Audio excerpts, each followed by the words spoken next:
Hello, Bizarre Story friends. If you're listening right now, you are tuned in to the Bizarre AF, where we talk about the strange, the absurd, the unknown, and all things bizarre as fuck. I'm Alesha, your host for today's episode. As always, we ask that you'd keep an open mind, keep a skeptical ear, but keep on listening to the facts while we take you on our newest journey. Go! Strodamous.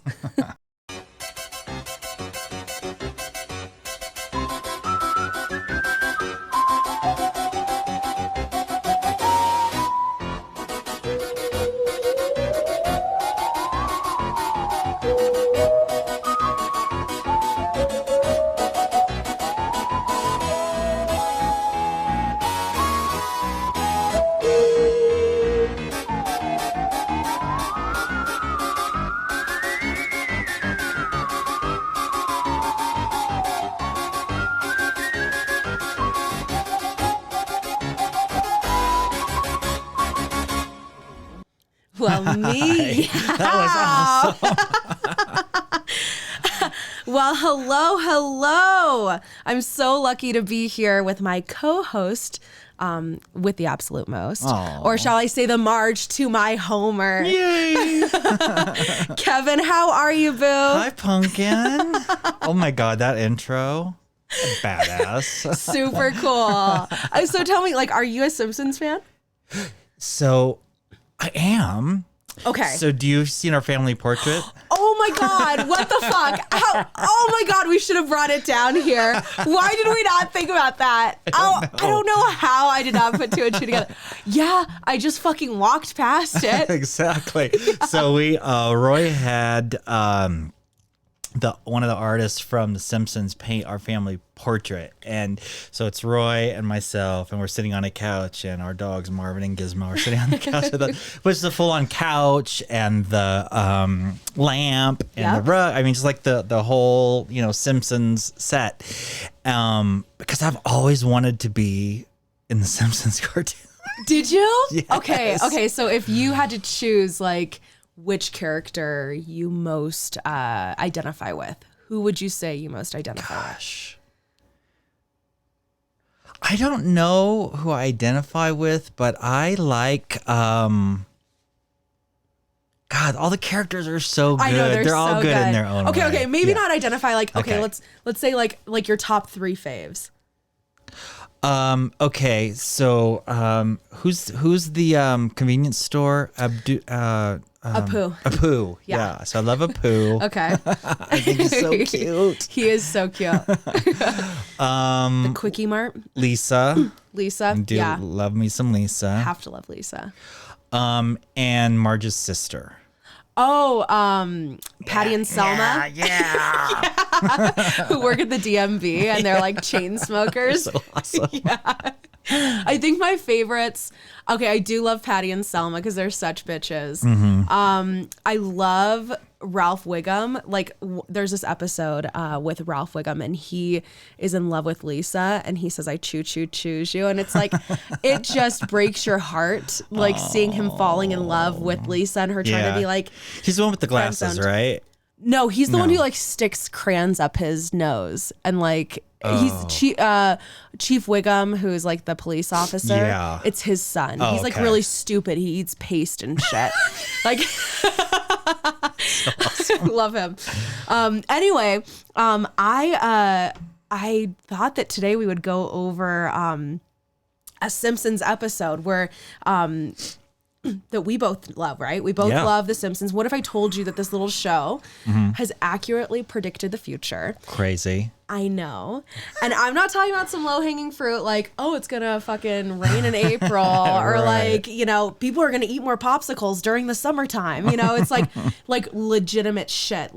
We're talking a fucking Trump presidency that they predicted before it happened. That's unbelievable. Did you think that was going to happen? Hell to the no. Right? As Americans, I was in fucking Paris and people said, There's no way what do you think? Yeah. What do you think? Oh, I was like, there's no way Trump's going to be no one in their right mind.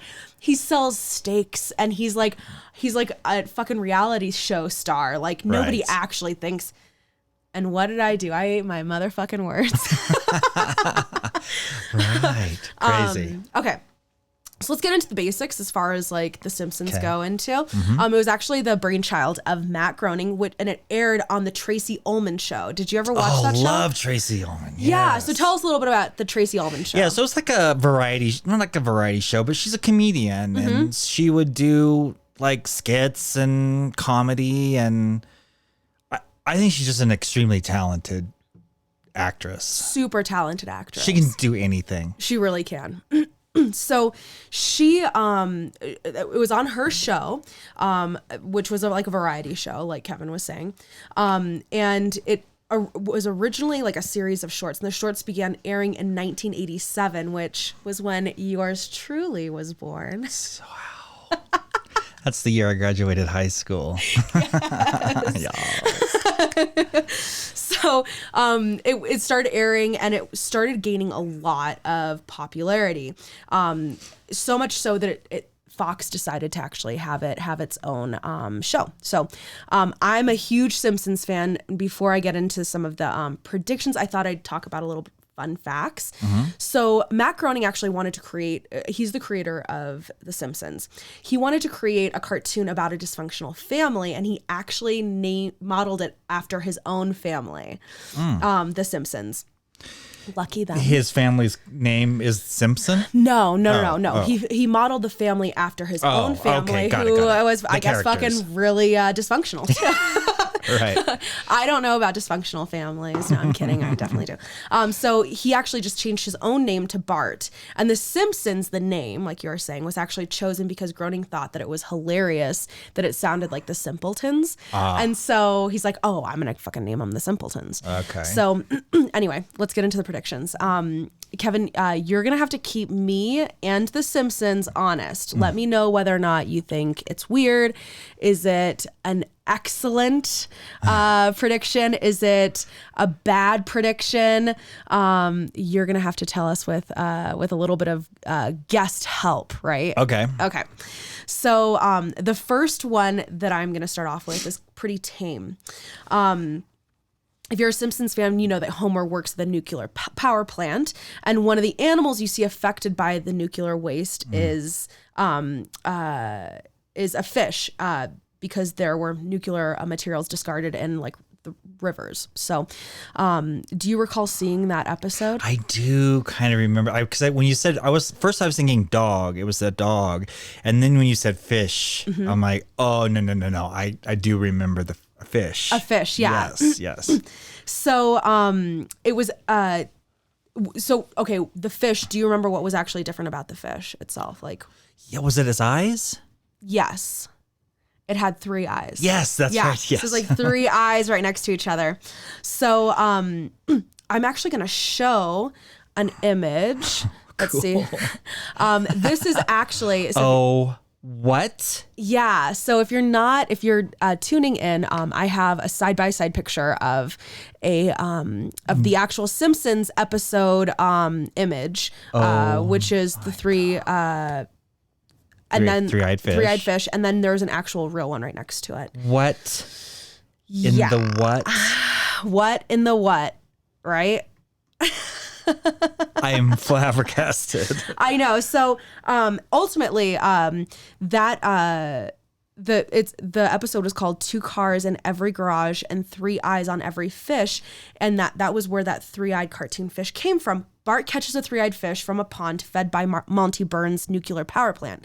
Now in 2011, flash forward, we have a fish caught in Argentina that has 3 eyes, and it was caught in close proximity to an actual fucking power plant. Louise. Right? So, I mean, who would have known? Who would? Yeah. What do you I think? guess you could. I mean, that's kind of a thing, right? You go, live in a power plant and you grow tentacles or grow gills, or it could have been anything. Could have been anything. Right. 1, 2. It also, like, as far as is it low hanging fruit? Well, not necessarily. Was it probably going to happen eventually? I just would never have thought of that. Of all the things. I wouldn't have thought 3 eyes. Okay. You would have thought an extra gill or like maybe a fucking extra fin or something. Okay. So you would say on a scale of dough to excellent. And excellent being like. Yeah, like excellent is like, yep, that's legit. Like they actually were telling the future or predicting the future. Oh my God. Well, here's my. Yes. I would say it's this. Exactly. No, I would say, yeah, it's that. Exactly. Exactly. No, I would say Excellent. because it was so spot on. Yes. But I would go, Go. because how could you possibly? How could you? Yeah, I don't know. It's fucking pretty random. Out of all like the things that they could have chosen, Yes. it's pretty fucking weird. So, okay. We think that that's pretty weird. Okay, well, let's get on to the next one. This one actually might really get you. Like, this is fucking bizarre. Okay. So, the 19th edition of Treehouse of Horror. Did you ever watch? These are actually my favorite episodes.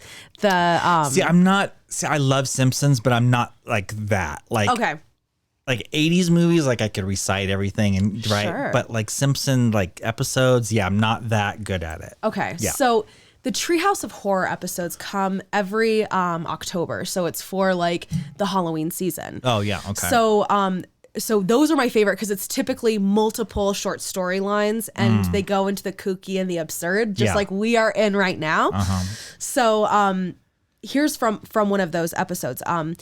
It was in the first segment of Treehouse of Horror. It was 31 because that's how long it's fucking been going on this show. Homer dreams about voting in the U.S. election, but he never actually votes. Then it cuts to him on Inauguration Day, January 20th, 2021, and it's pretty chaotic. The Simpsons imagine the country that day to be in full-on apocalyptic mode, a brutal war with destroyed buildings and fires. So Homer also steals some government property, kind of like, I don't know. The insurrection. Insurrection. Oh my God. Yes, was it January 6th? 6th. Yeah. So remember that guy who took the speaker's podium at the Capitol and had like a huge ass like goofy smile on his face? Kind of, yeah. Are you going to show us I'm going to something? show you. So here's an still image. Oh my God. From the actual like cartoon, and you have Homer bringing a big statue of Jebediah Springfield through the Capitol building doors, and then the image that we have on the other side is a guy with a Trump beanie on, carrying the speaker's podium in our own United States Capitol. Holy shit. That was what, a year before? That is hilarious. Isn't that crazy? Oh my God. I know. I know. Kevin. This is too weird. I did not even realize this. Excellent. That one was an excellent one. That one freaks me out. I was like, holy fuck. How did that happen? How did they like predict it? Do they have like a part-time fortune teller on the fucking books over at The Simpsons? On the Fox they say, payroll? one time is coincidence. Second time, third time, you're like, something's up here. Yeah, maybe there's something more. Weird. Okay. So episode, let's see. Okay. This one we're actually going to talk about a couple of things. Okay. So there's one episode, it's season 11, episode 17. And we have, well, we'll just talk about this one. So it's called Bart to the Future. And so this is one thing that everyone had talked about. Lisa Simpson is actually the president of the United States. Oh, yeah, I remember. She looked female. like Hillary. Right? She did. With the blue solid pantsuit. It was like a purple pantsuit. Yeah.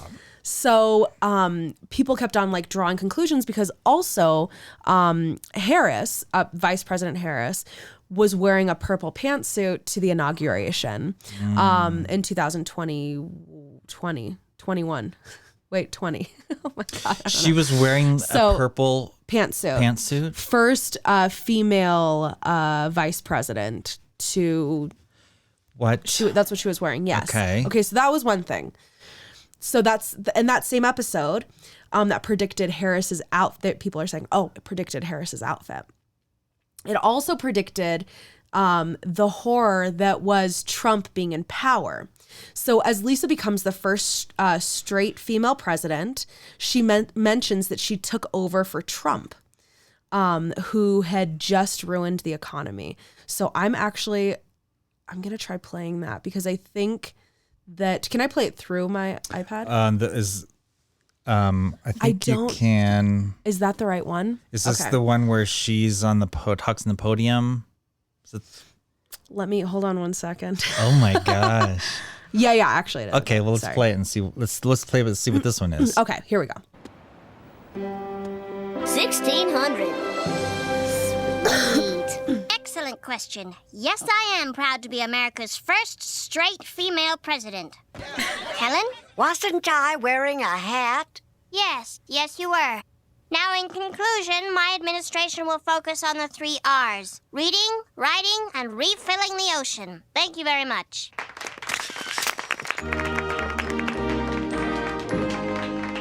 As you know, we've inherited quite a budget crunch from President Trump. How bad is it, Secretary Van Houten? We're broke. The country is broke? How can that be? Well, remember when the last administration decided to invest in our nation's children? Big mistake. The Balanced Breakfast program just created a generation of ultra-strong super criminals. And midnight basketball taught them to function without sleep. What about my pledge to build the world's largest bookmobile? Isn't there any money left for that? No, and we borrowed from every country in the world. Quick, Lisa, call off your... Bart! Ow! Watch the ponytail. Okay, so there we go. Is that crazy?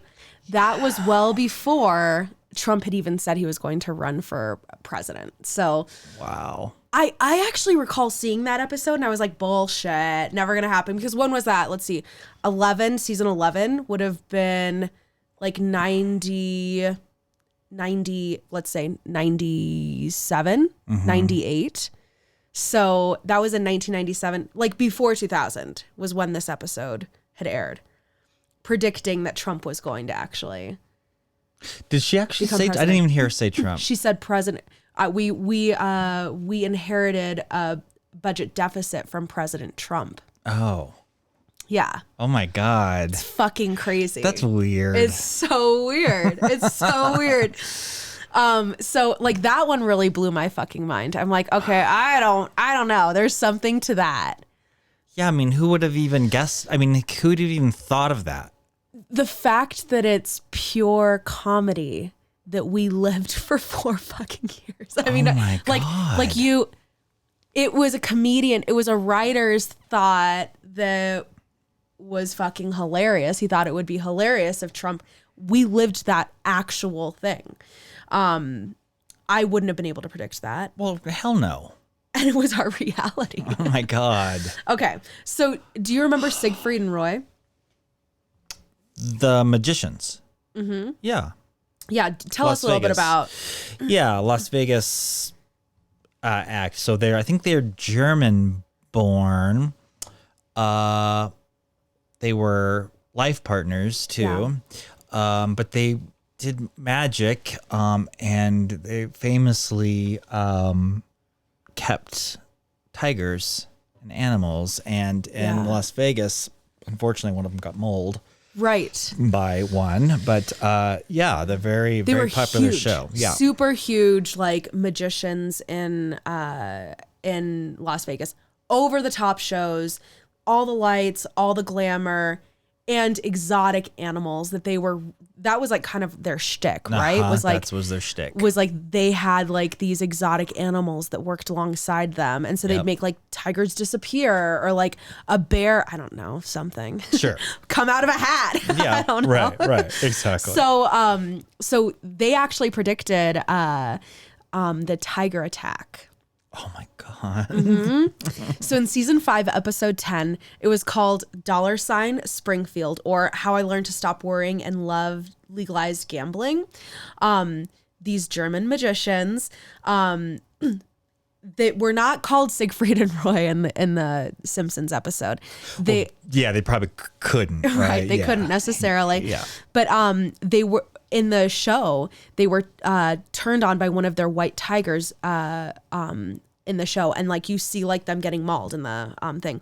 Well, let's fast forward to 2003, and that 10 years prior prediction came true live on stage for Siegfried and Roy, and they got one of them got mauled. Yes. Unfortunately. So that's like a pretty random one.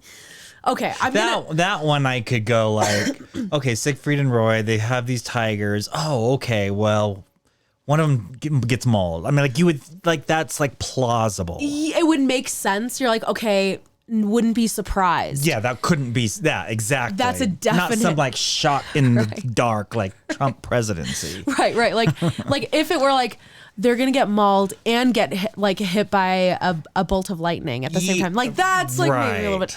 But yeah, you're playing with fucking wild cats. Right. Yeah, you're gonna get fucked with. Yeah, that one I can get. Okay, so we would say that's more doll? of a. Yeah, exactly. Okay, so there's also a specific one that actually predicts FaceTime and smartwatches. This is, I will say, I really loved this episode. It was in season 6, episode 19, and it was Lisa's wedding. So Lisa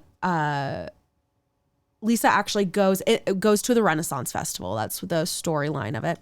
Goes to the Renaissance Festival. She goes and visits a fortune teller. And what does Lisa not believe in? Fucking the mystic bullshit. She's like a super science. Yeah. She's a science girl. So she is transported when she meets with this fortune teller 15 years into the future, which was 2010. And we see a man communicating with people via a wristwatch. So the prediction of a smartwatch came true a full 19 years later, where voice recognition enabled smartwatches became actually available.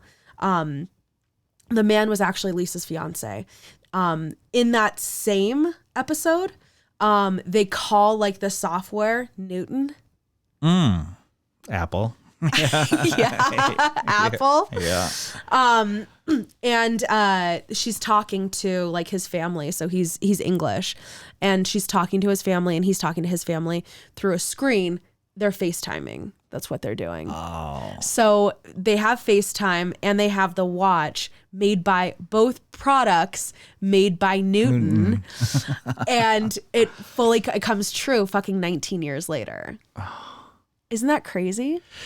Yes. Now that I will say, I think this is the middle. We're going to say this is the middle one. Exactly. Exactly. Okay. Because Gene Roddenberry, let's say, for example. Love him. Yeah. That mofo, he probably had help. I have no idea. Okay. Talk about come true. Oh, that's going to have to be a fucking episode. That's decades before. Decades. Oh, decades. So, again, plausible. Could they have thought of Dick Tracy? Sure. Thought of the watch? Yes, I agree. So this one's a more another Smart. plausible. Yeah. Doesn't Get Smart go over? Yeah. But again, when you just add all these together, like it's all this whole series doing this repeatedly. And that's when it's weird. I just chose a few of them. I don't have all of them, right? There are a shitload more that than what I have in this episode. So I'm not done yet. I'm not done yet, folks. But yeah, there are so many. Okay. So do you remember Lady Gaga's halftime show during the Super Bowl? Yes, where she came out of the sky.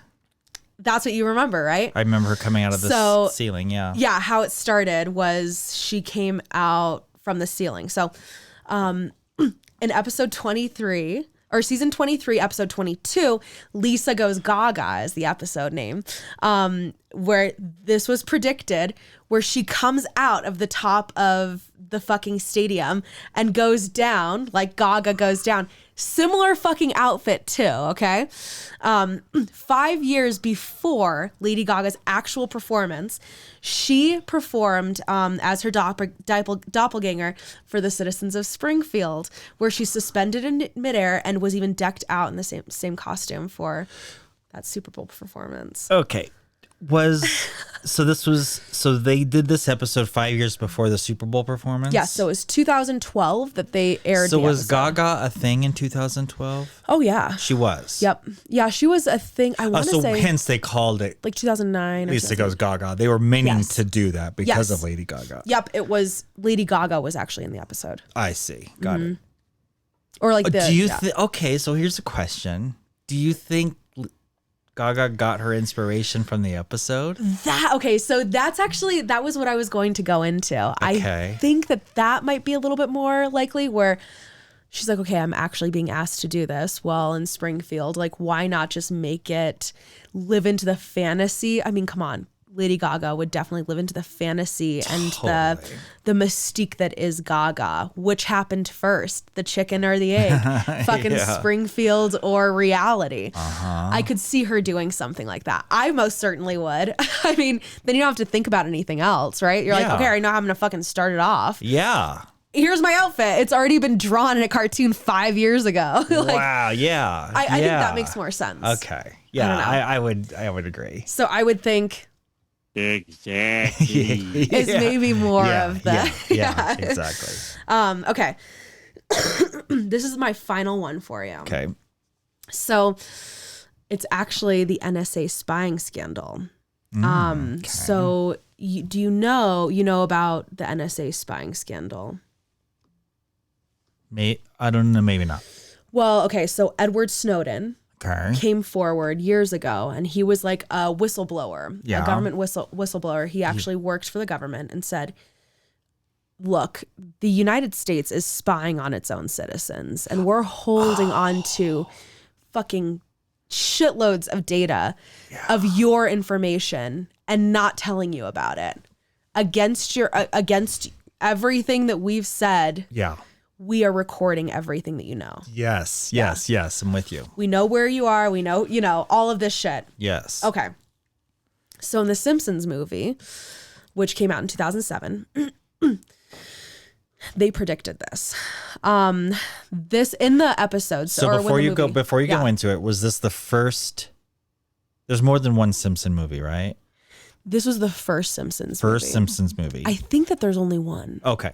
And it's 2007. Yep. And when was the NSA scandal? 2013. Okay. All right, go ahead. Yeah. So when the Simpsons family is forced into hiding, following their escape. So in the actual movie, like everyone has to stay in a biodome, and they're like, "Fuck that, we're leaving the biodome." So they're forced into hiding because they escaped the biodome. The NSA is actually able to locate Marge by listening to one of their conversations. This was 6 years prior to the NSA spying on the American public was even brought to our knowledge from Edward Snowden. So how did they actually find Marge? They overheard her voice. Like, they knew where she actually was. So, I mean, that one I think was a little fuzzy. Like, it doesn't surprise me that, like, I'm probably on a shitload of lists. Yeah. Yeah. Gosh. Big Brother, come on. That's like been a story since 1984. So do you think but writers are more in tune with stuff? As a writer, maybe they have to be in tune. They have to know stuff to write, right? I mean, you have to write to make things plausible or whatever. Maybe these writers knew stuff, I've read about stuff that we wouldn't really know or care about. Yeah, they have to have like a base knowledge of. By the way, we have donuts. Oh, which we should watch have. this. Yeah, there's our donut cam. Look at our donut cam. Ooh. Donuts. I'm definitely gonna have one of these. I have looks to have. so good. I think I have to have a purple one. Ooh, yeah, definitely. I asked Kevin before I came, what kind of donut do you like? And he's like, glazed cake. Like, I'm like, okay, all of them. Great. So They look great. Anyway, I think you're right. You're right on the money when it comes to people or like these writers. They have to have like a base knowledge in order to write about a shitload of things, right? So I'm going to say this. The writers are infamous on The Simpsons. There are names that you would actually fucking know. Conan O'Brien was... Nuts. Yeah, he was a writer for The Simpsons. There are writers who did The Office, National Lampoons, Ice Age, The Critic, Futurama, and more, way more. These are people who are Ivy League educated, like incredibly educated folks, whether they're not Ivy League educated, but they just fucking amass a shitload of knowledge, just have to write. Good comedic writing is hard to do. Hells yes. It's hard to be funny. Oh my God, yes. I mean, the brains we have over here. Look at the span of the show, okay? 34 years at the time that we're recording this episode. It's what are the odds that occasionally they would actually get something right? Sure. That they would stumble onto some gold for an episode. Sure. Each episode has more than one storyline, right? So you have the main or the A storyline and a B and sometimes a C story. Little subplots. Yeah, the subplots that are going on. What are the odds that these details within each one of these episodes would eventually predict the future, or they would... That's a good question. I mean, there's thousands of episodes, right? There are thousands of episodes. We have over like almost 3.5 decades of a show. It's like the longest running cartoon for sure. Yeah. But, a show that ultimately shines a light on dysfunction in our culture would have a couple of items that would actually occur eventually. Sure. And okay, come on. Like we said, fucking magicians who use big cats to do magic tricks. Gonna get mauled. Yeah. Wonder why they didn't get mauled like earlier. That's really the fucking the huge deal. So there are some, but it's the ones like it's the really obscure ones that are mind blowing, like the outfit weird. Yes, Lisa's Gaga. outfit. Oh yeah. Lisa's outfit. Yeah. The president thing. Freaking weird. Trump. Yeah, that's the weird. whole Trump thing. The whole insurrection. Insurrection was from bizarre. the White House. But is it just because we are dysfunctional? Like this is really shining a lens on our own society. Yeah. So writing about the absurd, and we just happen to be absurd. We are fucking absurd. Yeah. I mean, you tune into like the news and you're like, Florida, fucking look up Florida man stories, right? Like the absurd shit happens every single day. There are some weird ones. I will say, like, if you guys are interested in going down a little bit of a rabbit hole, they have some stuff about the Higgs boson particle and like scientists who actually end up getting what is it? The Pulitzer? No, not the Pulitzer Prize. What is the fucking prize? The oh, I hate this. The peace, Nobel Peace. Nobel Peace, whatever. Yeah. That fucking shit. Yeah. I'm clearly not gonna get it. But those 3 decades of storylines, it's inevitable that a couple of them would come to reality. So, nonetheless, I kind of like to think of the idea that the Simpsons have like an undercover psychic exactly that is on the payroll and they haven't come out yet. Yes. And if you are listening, psychic that works for the future predictor, the Simpsons writer, do not come out. Do not say, keep it a secret. Keep on writing funny things and occasionally warning people and sprinkling in warnings. Do not come out though. So because that makes it fun. That's actually fun. Yeah, it's totally fun. So now I think I want to know all of the things that they've predicted. There are so many. I just scratched the surface. Really? We could probably do we could probably do like 3 episodes. Oh my just God. on the predictions. Yeah. Yeah, it's really fun. That was a fun idea. Yeah, thanks. You're clearly a Simpsons fan. I'm a huge Simpsons fan. Oh my God, yeah, huge Simpsons fans. Like I would go on Sundays. That's when the new episodes would be aired.